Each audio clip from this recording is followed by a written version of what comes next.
তো ভাইয়ের এলাকায় আসলাম, তো এখানে দেখতে পাচ্ছি যে ওনারা কীভাবে গরুকে ঘাস খাওয়ায়, ওই নদীর পার থেকে এই পারে নিয়ে আসে গরুকে সাঁতরায়ে। তো এখানে এই দৃশ্যটা দেখে খুব ভালো লাগলো আমার। তো ভাইয়ের বাড়ি খুব ভালো লাগলো এখানে এসে। তো আপনি কমেন্টে জানাবেন।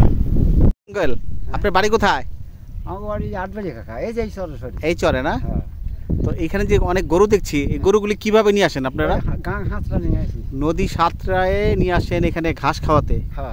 তো দর্শক দেখতে পেলেন, এদের প্রচুর গরু এখানে ওনারা নদী, এই যে দেখতে পাচ্ছেন নদী, এই নদী সাঁতরিয়ে গরুগুলো নিয়ে আসে আইনা সেরায়। তারা এখানে যে গরু ঘোড়া দুটোরই ঘাস খাওয়ায়। দেখুন দর্শক,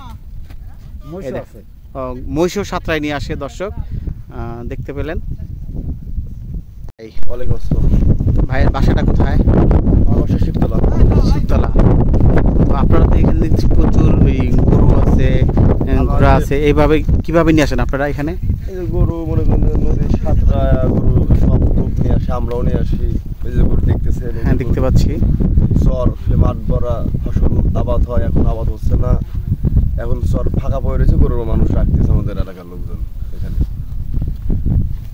মনে করেন কোল, মানে নদীর যে কোল দিয়ে সাঁতরা আপনি চরে নিয়ে আসি। চরে নিয়ে আসেন, তারপরে ঘাস খাওয়া। জি জি জি।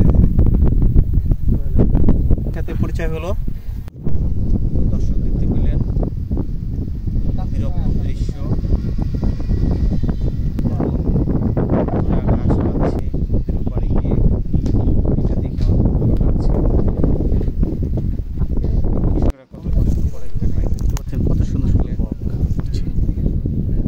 আকাশটা কত সুন্দর, মেঘলা আকাশ, প্রচুর ফুরফুরে বাতাস, মন প্রাণ দুটি জুড়িয়ে যাচ্ছে এখানে এসে। দেখতে পেলেন কত সুন্দর দৃশ্য, প্রকৃতি। এই ভাইয়ের সাথে কথা বলছি। দর্শক দেখুন, এই ভাই নদীর উপর থেকে গরু নিয়ে আসে, ঘাস খাওয়ায়। এটা দেখে আমার খুব ভালো লাগছে।